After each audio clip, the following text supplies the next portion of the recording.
आम आदमी पार्टी के जिला अध्यक्ष करणवीर सिंह लौट ने आज बदलाव जनसंवाद को लेकर बैठक की, जिसमें बदलेंगे हरियाणा का हाल, अब लाएंगे केजरीवाल अभियान को सफल बनाने के लिए कार्यकर्ताओं को जरूरी दिशा निर्देश दिए। जिलाध्यक्ष करणवीर सिंह लौट ने इस अभियान को लेकर कहा कि हरियाणा की जनता ने एक बार सभी पार्टियों को मौका दिया, लेकिन उन्होंने हरियाणा के लोगों के लिए कुछ नहीं किया। इस बार जनता को हरियाणा के लिए वोट करना है। यदि हरियाणा में बड़ा बदलाव चाहिए तो अरविंद केजरीवाल और आम आदमी पार्टी को लाना पड़ेगा। उन्होंने कहा कि बीजेपी ने अरविंद केजरीवाल को इसलिए जेल में डाला क्योंकि उनको डर था कहीं हरियाणा का लाल अरविंद केजरीवाल दिल्ली और पंजाब की तरह हरियाणा से भी इनका सफाया ना कर दे, क्योंकि हरियाणा तो अरविंद केजरीवाल की जन्मभूमि है। करणवीर सिंह लौट ने कहा कि हरियाणा के लोगों ने कभी किसी के बेटे तो कभी किसी के पिता के नाम पर वोट दिया। इस बार अपने बच्चों के भविष्य के लिए वोट करना है।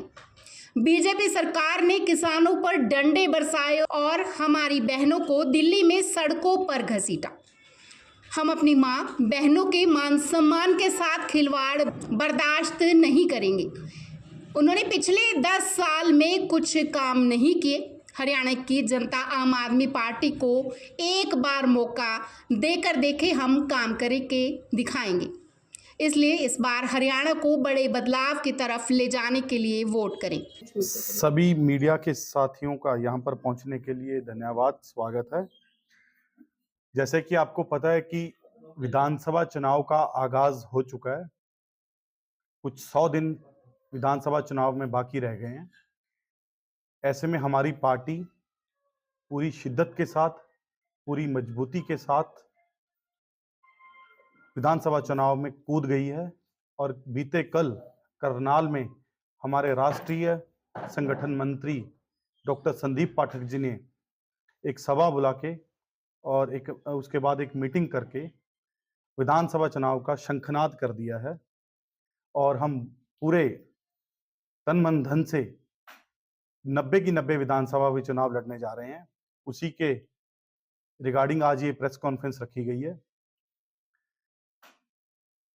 आम आदमी पार्टी एक पॉलिटिकल पार्टी तो है ही, उसके साथ साथ ये एक विचारधारा है। विचारधारा ये है कि ये शिक्षा पे काम करते हैं, ये स्वास्थ्य पे काम करते हैं, ये रोजगार पे काम करते हैं। अब ये समय आ गया है कि जो राजनीति, ट्रेडिशनल राजनीति है, उसको बंद करके मुद्दों की राजनीति पे काम किया जाए और हरियाणा के जो मुद्दे हैं, शिक्षा का मुद्दा है, स्वास्थ्य का मुद्दा है, चाहे वो बेरोजगारी का मुद्दा है, उस पे बात करने का आज आप लोगों के माध्यम से मैं अंबाला जिला के किसी भी लीडर, किसी भी पार्टी से हो, उसको ये 3 मुद्दों पे बहस की चुनौती देता हूं, चाहे वो शिक्षा पे हो, चाहे वो स्वास्थ्य पे हो, और मैं फिर कह देना चाहता हूं चाहे वो बेरोजगारी हो। मेरा अंबाला जिला के एज अ जिला अध्यक्ष अंबाला आम आदमी पार्टी, मैं अंबाला जिला के किसी भी नेता को किसी भी प्लेटफॉर्म पे बहस की चुनौती देता हूं। अगर उन्होंने ऐसे ही 10 साल कांग्रेस की सरकार रही है, अब 10 साल हो गए हैं तकरीबन बीजेपी की सरकार को चलते हुए, अगर उन्होंने वाकई काम किए हैं 10-10 सालों में, वाकई जनता के मुद्दों को हल किया है, जनता के मन में उन्होंने अपनी जगह बनाई है, शिक्षा में उन्होंने सुधार किया है, स्वास्थ्य में उन्होंने हॉस्पिटल्स बढ़ाए हैं या स्वास्थ्य में सुधार किया है या रोजगार नौजवानों को दिया है, तो वो मेरी ये चुनौती स्वीकार करें और किसी भी प्लेटफॉर्म पे आके हम उनको चुनौती देते हैं कि वो हमसे बहस करें। विधानसभा चुनाव में 100 दिन रह गए हैं। हमारे 1.5 लाख कार्यकर्ता पूरी मेहनत से, शिद्दत से आने वाली सरकार आम आदमी पार्टी की बनाने के लिए तैयार हो गए हैं और हमारे योद्धा अब रण में कूद गए हैं।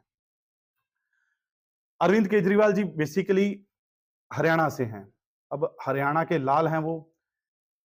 उन्होंने हरियाणा में जन्म लेके दिल्ली में जाकर दिल्ली के मुख्यमंत्री बने, पंजाब में जाके पंजाब की सरकार बनाई। हमें पूर्ण भरोसा है और हरियाणा की जनता ने हमें आश्वस्त किया है कि वो आने वाली सरकार अरविंद केजरीवाल हरियाणा के लाल की बनाएंगे और हमें इस बात को लेकर बहुत निश्चित हैं कि हम तकड़े होकर के अरविंद केजरीवाल जी का जो नाम का पहरा है वो घर घर गली गली पहुंचाएंगे, ताकि आने वाली सरकार आम आदमी पार्टी की बन सके। अगला टीचा हमारा बूथ मजबूत करने का है। 90 की 90 विधानसभाओं में जितने भी बूथ हैं, हमें आदेश हुआ है सबसे पहले बूथ पे काम करने का। सारे मजबूत बूथ करेंगे और सरकार बनाने का पहला क्राइटेरिया ये होता है कि जिस पार्टी का जिस भी दल का बूथ पे मजबूती होती है वो सरकार बनाते हैं और लोगों तक पहुंच करते हैं। पार्टी का आदेश है कि बूथ मजबूत करने के साथ साथ हम हर गांव में कमेटीज बनाई हुई हैं हमने, उसके ऊपर सर्कल प्रेसिडेंट हैं हमारे, सर्कल प्रेसिडेंट के ऊपर ब्लॉक प्रेसिडेंट हैं, ब्लॉक प्रेसिडेंट के ऊपर डिस्ट्रिक्ट प्रेसिडेंट्स हैं। संगठन हमारा इतना मजबूत है कि जितना किसी पार्टी के पास इतना मजबूत संगठन नहीं है। बड़ा भारी भरकम हमारे पास संगठन है, हालांकि वो कांग्रेस के पास भी नहीं हाल की घड़ी इतना बीजेपी के पन्ना प्रमुख वो करते हैं, इतना मजबूती उनके पास भी नहीं है जितने हर गांव में हर एक गली में हमारा संगठन पहुंच चुका है। एक बात तो तय है कि हरियाणा में आम आदमी पार्टी तीसरी बड़ी ताकत बन करके लोकसभा चुनाव में उभरी है। एनएलओ की सब जगह जमानतें जब्त हो गई हैं, जेजेपी का कोई नाम लेवा बचा नहीं है, बीएसपी की भी जमानतें जब्त हुई हैं। 5,13,000 वोट आम आदमी पार्टी को केवल और केवल एक लोकसभा क्षेत्र में पड़े हैं। अगर हम एनएलओ, बीएसपी और जेजेपी तीनों के वोट लोकसभा चुनाव में सारे प्रदेश में मिला लें, उससे भी ज्यादा वोट हमें एक सवा लोकसभा क्षेत्र कुरुक्षेत्र में पड़े हैं। इस बात को लेके एक बात तो क्लियर है, एक बात बहुत ज्यादा स्पष्ट हो गई है कि आम आदमी पार्टी हरियाणा में आने वाली तीसरी सबसे बड़ी ताकत बन के उभर गई है और आने वाले विधानसभा में हम सरकार का बहुत बड़ा हिस्सा या सरकार बनाएंगे। 1.5 लाख कार्यकर्ता हमारे सरकार बनाने में सक्षम हैं।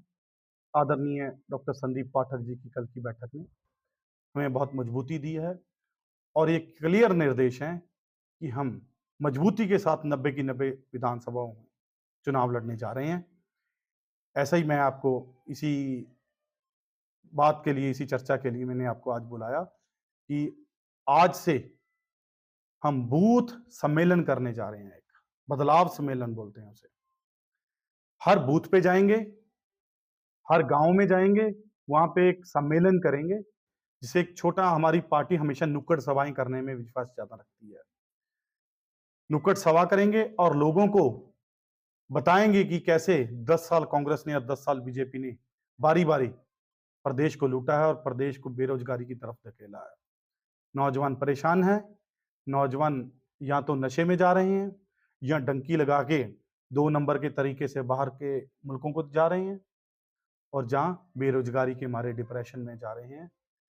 हरियाणा की बेरोजगारी की दर पूरे भारत में सबसे ज्यादा है और इस बात को ठीक करने के लिए अब अरविंद केजरीवाल जी खुद और सुनीता केजरीवाल जी खुद हरियाणा की कमान संभालने जा रहे हैं और आने वाली सरकार निश्चित रूप से आम आदमी पार्टी की बनेगी।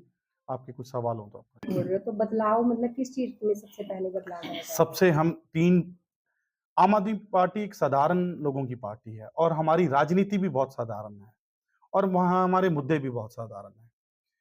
शिक्षा का मुद्दा सबसे बड़ा मुद्दा है हमारा, स्वास्थ्य का मुद्दा हमारा सबसे बड़ा मुद्दा है और उससे तीनों से इंपॉर्टेंट ज्यादा बेरोजगारी है। जो तीनों मुद्दे को लेकर के हम लोग जनता में जाएंगे और जनता को जागरूक करेंगे कि कैसे कैसे बारी बारी इन्होंने लोगों ने बांध के आप लोगों को लूटा है और हमारे जो मुद्दे हैं उनके ऊपर काम नहीं किया है। कैसे हरियाणा आज बदतर हालत में पहुंच गया है। बेरोजगारी की चुनावों की बात की जाए तो आम आदमी पार्टी किन अहम मुद्दों को लेके जाएगी लोगों के बिना किन अहम मुद्दों को लेके लोगों के बीच जाएगी वोट मांग? मेन मुद्दे हमारे सबसे पहले तो हम बिजली का रहता है, हम बिजली फ्री देते हैं।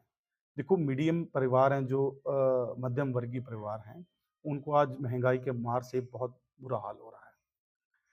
हम शिक्षा फ्री देते हैं, हम बिजली फ्री देते हैं, हम पानी फ्री देते हैं, हम स्वास्थ्य बढ़िया और फ्री देते हैं, हम लोगों को नौकरियां देते हैं। ये हमारे बड़े मुद्दे रहते हैं।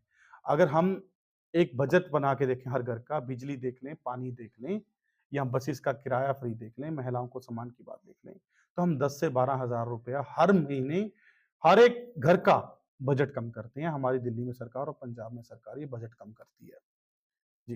बेरोजगारी की दर को कैसे घटाओगे? इतनी बेरोजगारी। हरियाणा में 2 लाख से ज्यादा सरकारी जो सैंक्शनड पद हैं वो खाली पड़े हैं। उसको एक झटके में ही हम पहली कैबिनेट में हम भरने का काम करेंगे। हमें नए पद ला करके उनको मंजूर करवाने की जरूरत नहीं है। 2 लाख ऑलरेडी खाली पड़े हैं। पहले उनको हम उनको भरेंगे और जरूरत पड़ी तो और भी सैंक्शन करेंगे। पार्टी में तो क्या आपका आम आदमी का क्या विरोध रहेगा? हमें आदेश हुआ है कि हम 90 की 90 विधानसभा में मजबूती से तैयारी करें।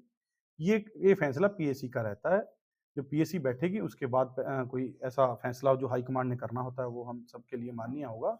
हमें अभी आदेश है कि 90 की 90 विधानसभा में हम तगड़े होकर तैयारी करें। सर, अभी एक पानी का मुद्दा चल रहा है दिल्ली और हरियाणा का, तो जी। उस मुद्दे को आप कैसे देखते हैं? अपने यहाँ इलेक्शन में कैसे लेके आते हैं? देखो, हर राज्य को अपना अपना अधिकार मिलना चाहिए, चाहे वो पंजाब हो, चाहे वो दिल्ली हो, चाहे वो हरियाणा हो। मतलब हमारे धर्म में सिखाया गया कि पीने के पानी से सस्ता और पुण्य कुछ नहीं होता। सबसे ज्यादा बड़ा पुण्य पीने का पानी होता है। दिल्ली को पीने की पानी की जरूरत है। मुझे लगता है कि सरकारों को ये आपस में बैठ के समझौता कर लेना चाहिए। आज तक भी सारी पार्टियां ने इस पे सिर्फ और सिर्फ राजनीति की है। अगर इस मुद्दे का हल करना होता तो कर देते। आज तक भी जैसे मोदी जी भी 2014 से पहले पंजाब में बोल के गए थे कि हम सतलुज का पानी इकट्ठा करके बांध लगा के लेके आएंगे और तीनों चारों राज्यों को देंगे। वो जो अपनी राजनीति खड़का के गए हैं, अब आज भी उनको कहते हैं कि आए प्रधानमंत्री जी 10 साल 15, अब तो तीसरी बार बन गए हैं, इस मुद्दे का हल करो। सभी मुख्यमंत्री को बिठाओ और सतलुज का पानी लेके आओ और उनको डिस्ट्रीब्यूट करो सभी राज्यों में। लेकिन सर, आप लोग ये कहते हैं कि पानी तो हिमाचल से आता है, पंजाब का तो कोई लेना देना नहीं है दिल्ली के पानी के लिए। नहीं, ऐसा कि जो पानी है वो हरियाणा से होके गुजरता है, पंजाब से और हरियाणा से होके गुजरता है। तो पानी के मुद्दे तो हथनीकुंड बैराज से जाता है ना, लेकिन जाता तो यहाँ हरियाणा से है ना, पंजाब से नहीं जाता। हरियाणा में राजनीति हो रही है। हाँ, तो उसी की बात कर रहे हैं कि जब उसमें पानी हरियाणा तो पानी सबसे हिमाचल पानी देता है। पानी सबसे मूल्यवान चीज है। पानी के ऊपर राजनीति कतई नहीं होनी चाहिए, ये हमारी पार्टी का मानना है। लेकिन इस राजनीति में पिसना तो हाँ। जनता को पड़ रहा है ना। चाहे वो दिल्ली की हो चाहे हरियाणा की जनता हो। बिल्कुल आप सही कह रहे हैं कि चाहे दिल्ली की जनता है, उसको अभी पानी पीने के लिए भी नहीं पहुंच पा रहा। ये तो मोदी जी को, सेंट्रल गवर्नमेंट को चाहिए कि वो ऐसा प्लेटफॉर्म तैयार करे, सभी मुख्यमंत्री को लेके बैठ के। अरविंद केजरीवाल जी ने तो खुद कहा है कि अगर प्रधानमंत्री जी आपसे इसका हल नहीं हो रहा, आप 15 मिनट आपके कीमती समय में से मुझे दीजिए, मैं आपको टिप्स दूंगा, निश्चित तौर पे इसका हल हो जाएगा।